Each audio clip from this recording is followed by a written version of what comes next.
Pessoal, um pequeno aviso. Nessa aula, excepcionalmente, nós tivemos um problema técnico com a filmagem, mas o áudio e o conteúdo estão mantidos. Então essa aula, ela teve que ser reconstruída e por isso ficou com muito mais slides de PowerPoint do que as outras. Mas isso só aconteceu com essa aula 3. Então a partir da aula 4, nós teremos todas as imagens garantidas. Então vamos lá, que hoje o tema é ótimo. Vamos falar sobre o tempo. Considerado em qualquer discussão de relatividade. O tempo tem que ser considerado, porque isso aqui é um acontecimento, isso aqui é outro acontecimento. O tempo é o outro elemento do palco. Então vamos falar um pouco sobre o tempo. Um dos primeiros caras que falou sobre o tempo foi o Minkowski, que está nesse livro aqui. Esse livro ele é bastante interessante porque tem todos os artigos da relatividade com 4 autores, o Einstein, o Lorentz, o Minkowski e o Well. E tem os artigos originais aqui. E o Minkowski ele foi um cara que contribuiu muito para a teoria da relatividade. E por que ele não é conhecido? Boa pergunta. Problema da mídia e da divulgação. Porque o Minkowski foi um grande nome da teoria da relatividade. E olha que coisa simples que ele falou. Que ninguém, tô lendo aqui, ninguém notou um espaço se não for num tempo. Ou um tempo se não for num espaço. Com essa frase simples, ou seja, não tem como você perceber um ponto do espaço se não for num tempo. Ou um instante se não for no espaço. Com essa frase simples, ele juntou tempo com espaço. Não dá para você medir um ponto se você não disser quando. Não dá para você medir um instante se você não disser onde. E com isso, ele juntou as coordenadas espaciais, x, y, z, com uma informação temporal, que é o t. E isso aqui virou as 4 coordenadas para descrever o que ele chama de world point, ponto do mundo, que nós vamos chamar de evento. Então, na relatividade, os pontos não são mais pontos, são eventos. Porque eles têm coordenadas espaciais e uma temporal. Evento. Então, esse aqui é o evento A e esse aqui é o evento B. E tem uma diferença crucial aqui, né, que dá para perceber. Que o evento B, ele acontece depois do evento A, né? Ou seja, o tempo ele é muito relevante aqui. Pessoal, mais exemplos de evento. Evento é um acontecimento, é um fato, é uma ocorrência, que se acontece num referencial, acontece em todos. Tudo bem? Por exemplo, a bola bateu na trave. Se ela bateu em um referencial, ela não pode não bater em outro referencial. Ela tem que bater na trave em todos os referenciais. Porque bater na trave é um evento, é uma ocorrência. A formiga está andando em cima da mesa e morreu. Se ela morreu em um referencial, ela tem que morrer em todos os referenciais. É um evento. Tudo bem? O que muda então de um referencial para outro referencial? Não é o evento em si, a ocorrência. É a descrição. Então, o evento ele é absoluto. A ocorrência do evento é absoluta. Se um evento aconteceu em um referencial, ele acontece absolutamente em todos os referenciais. O que muda? A descrição. É o x, y, z, t. Lembra da descrição do cubo? O x, y, z era diferente para cada um. Agora é o x, y, z e o instante é diferente para cada referencial. Fala.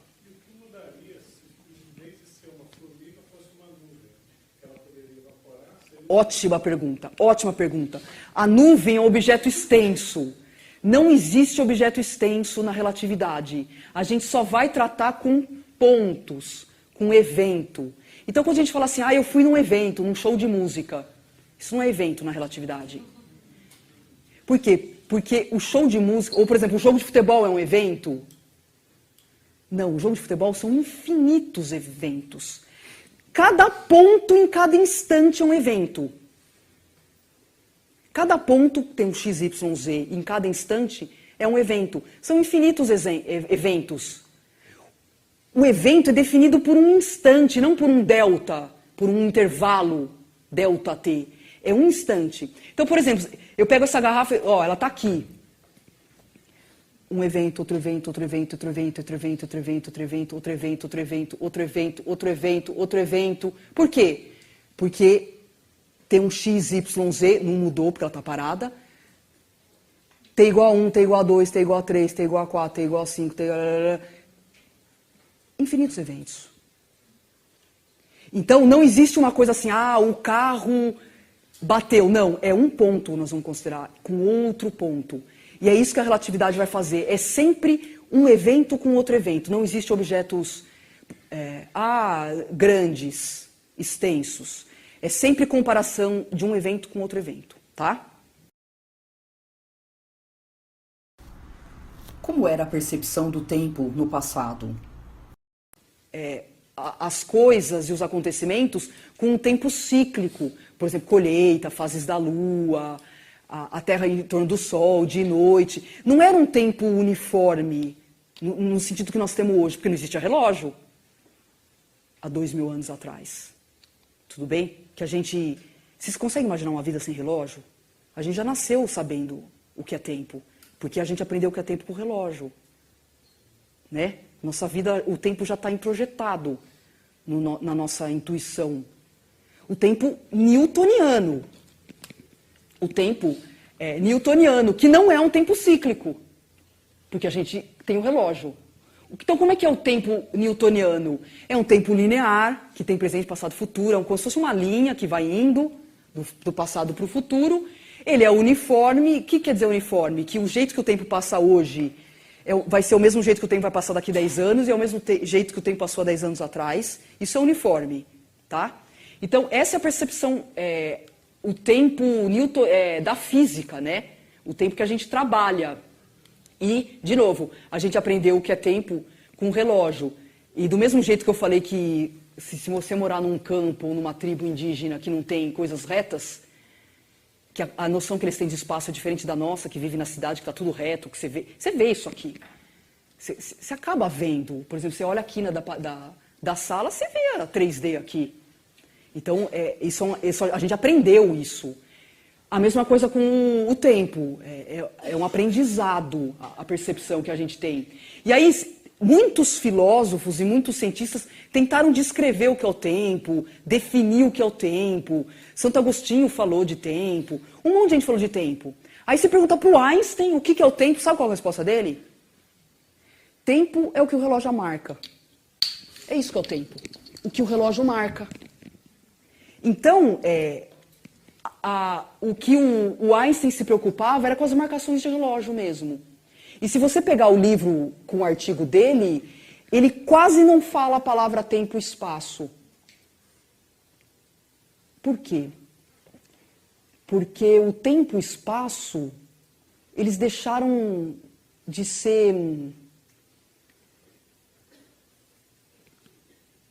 de ter uma existência absoluta.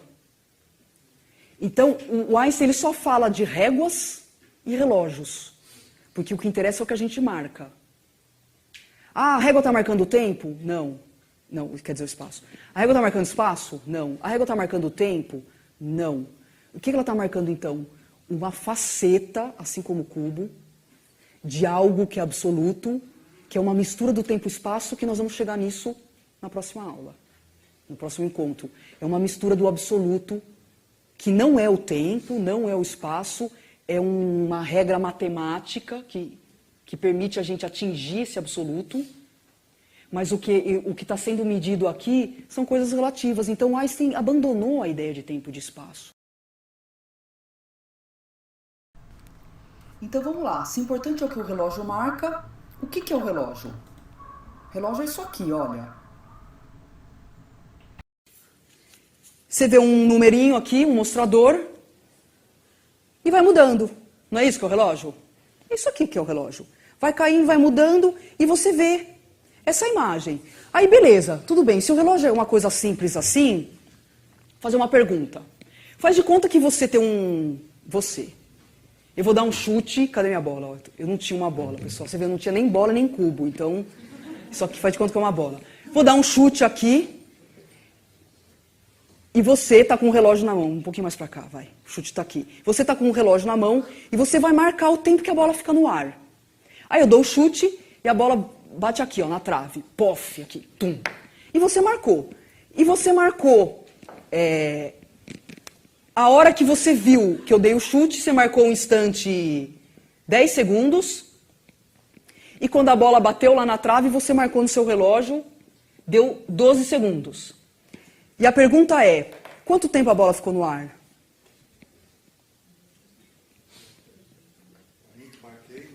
Não, para você, quanto tempo a bola ficou no ar? Será?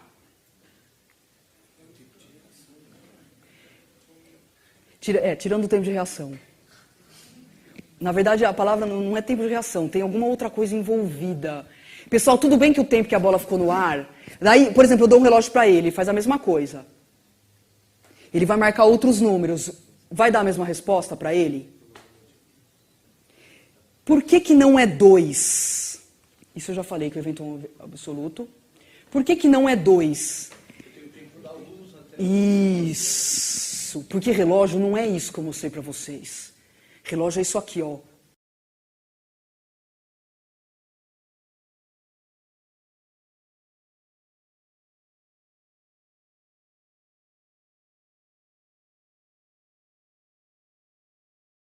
Passou. O que isso significa? Que tudo que acontece, todo evento que acontece, carrega uma imagem com uma informação. E essa imagem, ela caminha no espaço, no máximo com a velocidade da luz, que é a velocidade limite.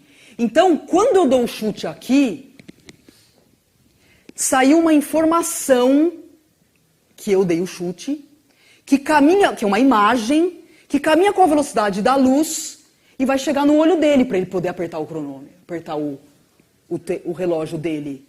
Só que quando a imagem chegou lá, você concorda que a bola já tinha saído? Já tinha saído. Então, assim, é mais ou menos isso, ó. Pessoal, uma figura tosca. É assim, ó. Isso aqui é um pé com uma bola. Assim, eu dei o chute, a imagem saiu. A bola no ar. A imagem anda muito mais rápido que a bola.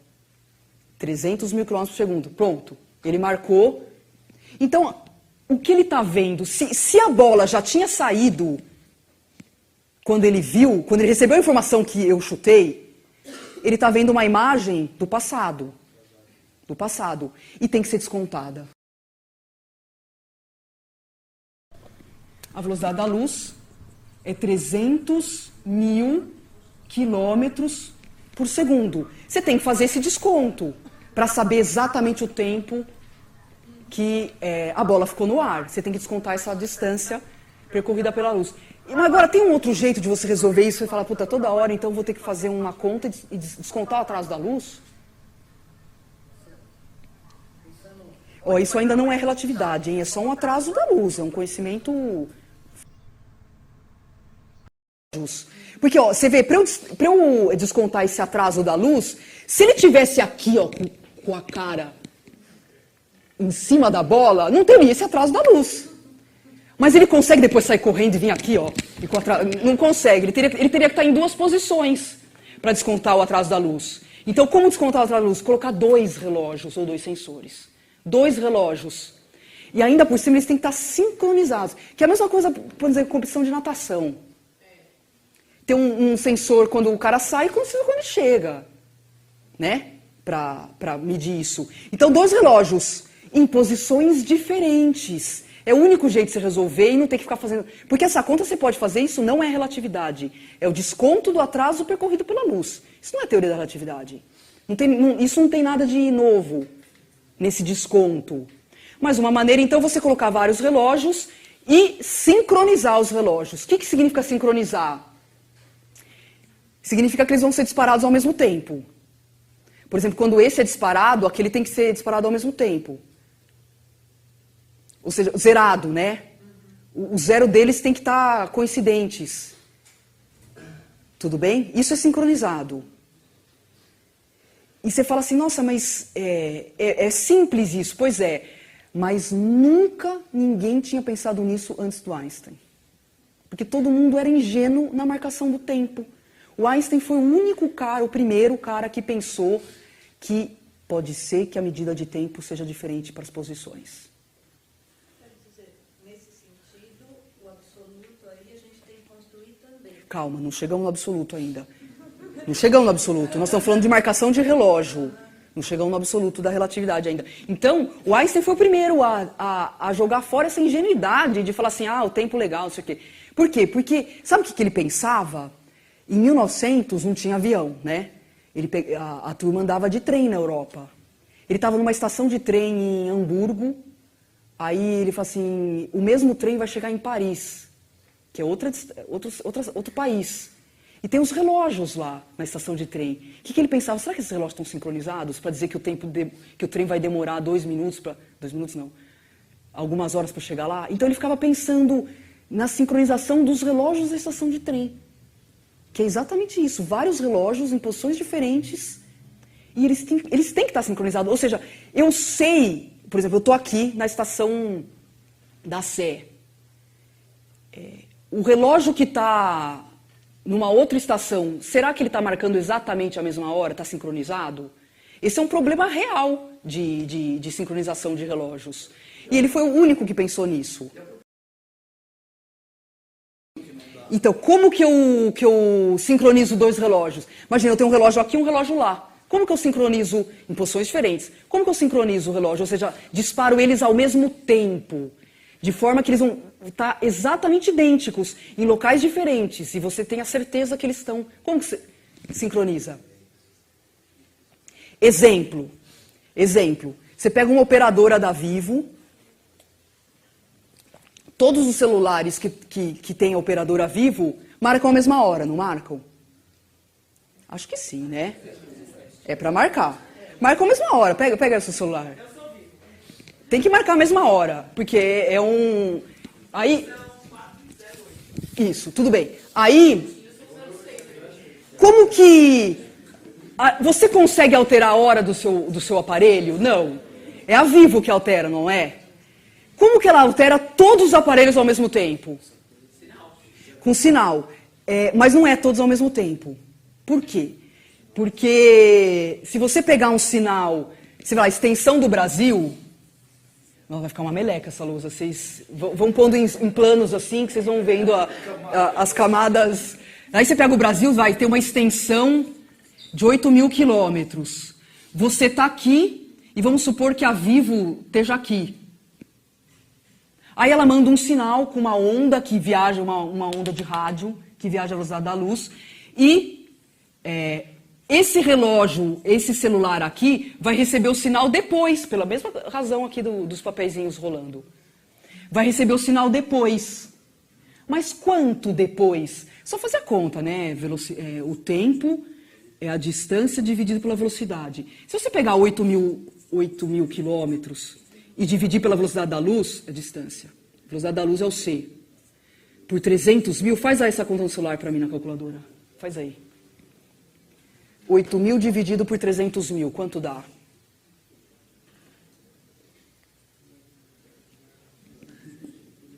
Zero, 2 ou 0,2, né? Então vai dar uma diferença. Esse relógio aqui, ele vai se acertar da hora 0,026 segundos depois do seu, que está aqui. Aí você olha para o seu marcador, não vai... O segundo aí, não tem nem segundo no marcador do relógio. Não faz diferença nenhuma. Então você acaba dizendo que os celulares estão todos sincronizados.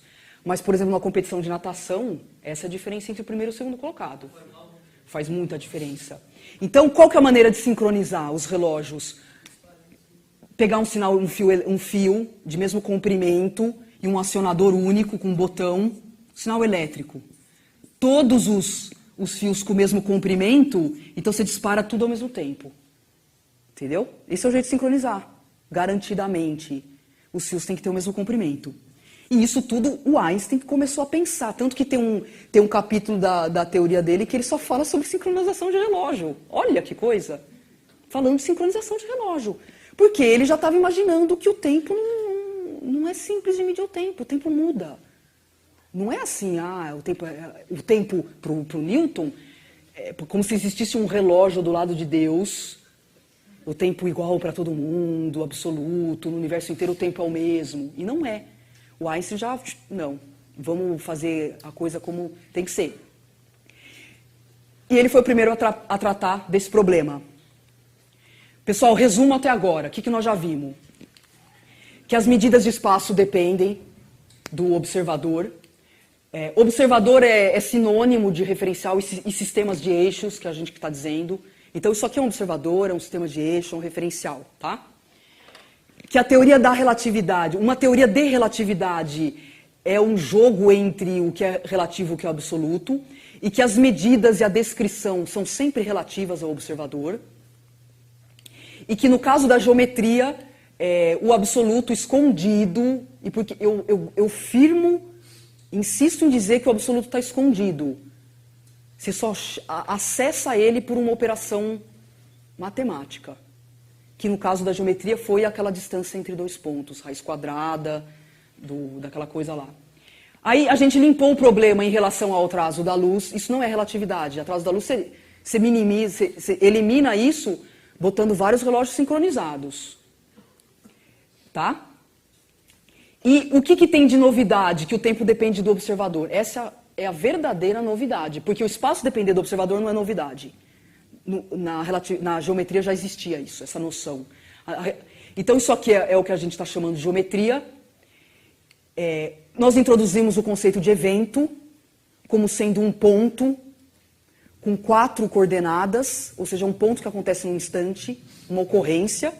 O evento é absoluto, mas a descrição não. Ou seja, o mesmo evento, a bola bateu na trave, é um evento. É descrito em cada referencial com coordenadas diferentes, assim como os vértices do cubo. Tudo bem? Assim como os vértices. Nós vamos chamar esses referenciais com nome de gente, João, Maria, Ana, Pedro. Bom, isso aqui é a relatividade. É a descrição dos eventos em referenciais diferentes com 4 coordenadas. Como é que a gente descreve esse ponto A nos 2 referenciais, sendo que um está em movimento em relação ao outro? Isso não existe na mecânica. Isso é conhecido. Conhecido. O referencial de Maria e o de João está aqui. Se deslocou em relação... Aqui está o ponto A. No referencial de João, tem uma coordenada Y, de João. E no referencial de Maria, tem uma coordenada Y de Maria. Quanto vale o Y de Maria? É o Y de João, mais o quanto ele se deslocou. O quanto ele se deslocou é VT. Então é isso. É isso. O Y, ou seja... A coordenada desse ponto, no referencial de Maria, é a coordenada do João mais um VT, que é o tempo de João. Isso já é conhecido. Só que os instantes são os mesmos. Isso é conhecido, são as transformações de Galileu. Conhecido na mecânica. Transformações de Galileu. Isso aqui. Então, qual a diferença agora da mecânica para a relatividade? Se já existe uma equação que transforma, relatividade, que transforma coordenadas de um referencial para outro referencial. Já existia na mecânica. A diferença está aqui, Tem que introduzir uma equação que transforma os tempos também. Na mecânica não tem, os tempos são iguais na mecânica. Você pega as transformações de Galileu, ela só transforma coordenada espacial, não transforma coordenada temporal. Então, esse é o plus. O que foi, então, a teoria da relatividade? O Einstein lançou o artigo dele em 1905 e o título do artigo é Sobre a Eletrodinâmica dos Corpos em Movimento. E esse artigo, como eu disse, está nesse livro aqui. Esse livro é bem legalzinho, para quem gosta dos assuntos. Esse é o título do artigo. E uma coisa muito interessante é que o Einstein, ele partiu do eletromagnetismo. A teoria da relatividade, ela nasceu de dentro do eletromagnetismo. O Einstein abandonou a mecânica do Newton, mas ele não abandonou as equações de Maxwell. Ele não abandonou a teoria eletromagnética. E na primeira página do artigo dele, ele fala: é sabido, é conhecido que as equações do eletromagnetismo são supostas, porque elas valem. Primeira frase do artigo dele. A relatividade, ela nasceu. Ou seja, o eletromagnetismo é compatível com a relatividade. A física newtoniana não é compatível com a relatividade. Não é compatível. As leis de Newton não valem mais com a teoria da relatividade. E aí tem dois postulados que ele também descreve no artigo dele. O primeiro postulado diz que todos os referenciais são equivalentes. O que isso quer dizer? Que as leis da física, elas têm que ser as mesmas para todos os referenciais. E esse postulado, ele é muito interessante, porque a maioria das pessoas diz, né, que o postulado é esse aqui, ó, que todos os observadores são equivalentes. É verdade, mas uma outra maneira de dizer isso é que se uma lei vale em todos os referenciais, aí é que ela é lei. Se ela vale num referencial e não vale no outro, joga fora. E foi o que aconteceu com as leis de Newton. E que não aconteceu com o eletromagnetismo. Então, quando ele aplica as equações de Maxwell num referencial, e aplica as equações de Maxwell no referencial, e as equações de Maxwell são as mesmas, ou seja, ela tem o mesmo formato, pronto. Isso virou lei física. Então, de uma certa forma, esse postulado passou a limpo tudo que tinha na física, dizendo, isso é lei, isso não é. Isso é lei, isso não é. As leis de Newton, desculpa os adeptos, mas as leis de Newton, elas não valem. Elas deixaram de valer em muitas situações e por isso elas caiu de nível. Assim, não é lei, não é lei. Ela tem uma validade só naquele contexto da mecânica. E lei geral mesmo, ela tem que valer em todos os referenciais. E ele fala isso aqui, ó. As mesmas leis da eletrodinâmica e a ótica devem ser válidas em todos os frames, em todos os referenciais, para as equações, isso, aquilo lá. Isso ele fala literalmente. Aí um outro conceito importante que foi abandonado. Se você pegar um trem em movimento aqui, ó, e uma pessoa dentro do trem, e uma pessoa parada fora do trem, imagina que o trem tem, por exemplo, uma velocidade de 100. Estou pondo números fictícios. Uma velocidade de 100. Aí, esse carinha que está aqui, ele acende, por exemplo, uma lanterna que sai com a velocidade da luz. Como é que você, que está fora do trem, vê a velocidade da luz? Se ele jogasse uma bola com uma velocidade de 3, Maria, que está aqui parada na estação, ela veria essa bola com uma velocidade que é só somar. E isso é a soma de velocidades tradicional da mecânica. Isso com a bola. E se for a luz, por exemplo, acende uma lanterna, sai com a velocidade da luz, você pode somar esse número? E a resposta é não. E esse é o grande marco da percepção do Einstein, porque ele não fez experimento, e por isso que eu digo que a maneira como... que a teoria da relatividade mudou a maneira de fazer física, porque não tinha experimentos.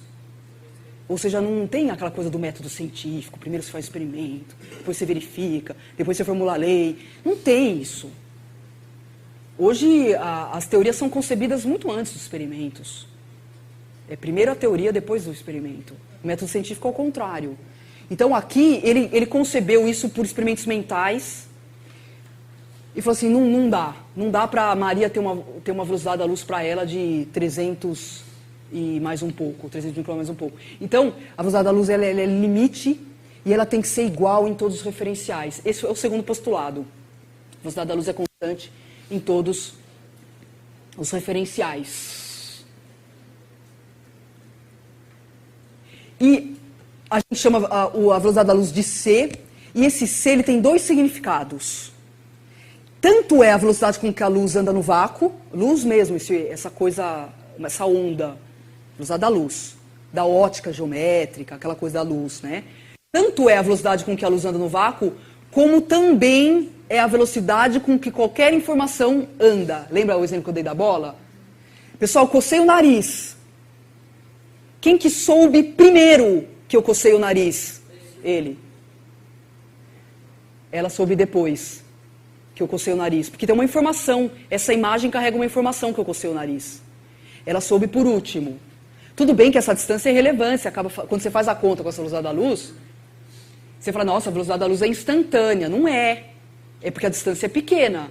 A instantânea, sim. Quer ver como é instantânea? Eu apago a luz apaga instantaneamente. Não, é porque essa distância é muito curta. Porque se você apagar o sol, você demora 8 minutos para perceber que a lâmpada foi apagada, que o sol foi apagado. Então, essa velocidade, ela é enorme, mas não é infinita. Para grandes distâncias, isso tem que ser relevante. E vamos ver se eu consigo. Pessoal, olha como existiu uma semente da teoria da relatividade dentro do eletromagnetismo. Você olha nas equações de Maxwell, tem lá permeabilidade magnética do vácuo e permeelétrica. São as constantes do eletromagnetismo. E hoje a gente sabe que, teoricamente, a velocidade da luz é dada por essa equação. Tem tudo a ver com o eletromagnetismo. Tudo a ver. Essas constantes estão dentro do eletromagnetismo. E sai de lá. O C, essa expressão do C, tá? Equações de Maxwell. Então, o que mudou? Se isso aqui não vale mais que o conceito de velocidade relativa, não pode mais usar as transformações de Galileu, porque mudou toda a concepção de velocidade relativa aqui. Que as transformações de Galileu já transformavam de um referencial para outro referencial. Mas não posso usar elas aqui mais. Então, é isso que tem que mudar. E olha o título de um capítulo do artigo dele. Olha o título do capítulo. Teoria de transformação de coordenadas e tempos from ED, né? De um sistema estacionário para outro sistema em movimento uniforme relativo ao primeiro. É exatamente isso.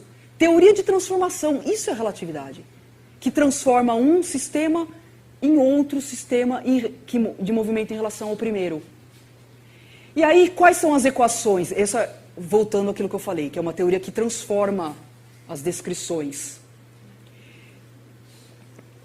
Quais são as novas equações que são usadas na relatividade para transformar isso? São as chamadas transformações de Lorentz. Pessoal, eu acho que nós vamos parar por aqui hoje, viu? Foi muita coisa, muita informação, uma overdose. Então, na próxima aula, a gente começa com as transformações de Lorentz. E nós vamos resolver problemas reais, aí vocês vão ver as consequências da relatividade.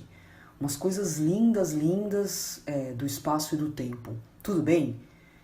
Então, obrigada mais uma vez e até a semana que vem.